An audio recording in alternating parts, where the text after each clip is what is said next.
તો પ્રથમ દ્રષ્ટિએ આ કુદરતી હોનારત લાગી રહી છે, પરંતુ તે ખરેખર અને ખરા અર્થમાં છે માનવ સર્જિત હોનારત। કારણ કે જે પ્રકારે અહીં મોટા પાયે ગેરકાયદે ખોદકામ કરવામાં આવી રહ્યા છે, બાંધકામ કરવામાં આવી રહ્યા છે, તેને કારણે અહીં આ પ્રકારની આફત સર્જાય છે। તેના કારણોની વાત કરવામાં આવે તો બાગેશ્વર ભારતના સૌથી વધુ ભૂકંપ પ્રભાવિત ક્ષેત્રો પૈકીનો એક ક્ષેત્ર, એક વિસ્તાર ગણવામાં આવે છે। ઉત્તરાખંડ સરકારની વિશેષ સમિતિનો એક રિપોર્ટ જે સામે આવ્યો છે તે ખૂબ જ ચિંતાજનક છે। આ વિસ્તારોમાં ગેરકાયદે ખનન કરવામાં આવી રહ્યું છે।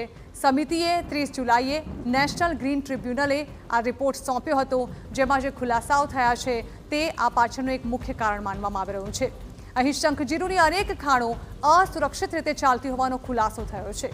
મોટા પ્રમાણમાં અહીં ખોદકામ થાય છે, ભૂસ્ખલન થાય છે અને ઘરોમાં તિરાડો પડવાની ઘટનામાં પણ તેને કારણે ખૂબ જ વધારો જોવા મળે છે।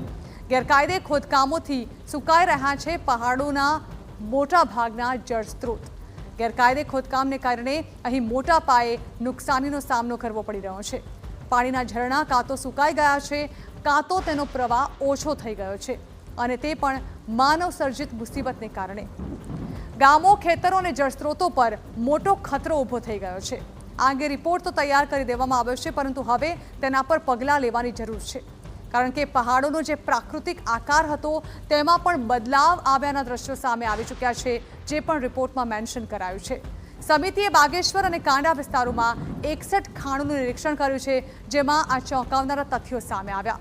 અનેક ખાણોમાં જમીનમાં તિરાડો પડી ગઈ છે, જમીન ધસવાના નિશાન મળી આવ્યા છે।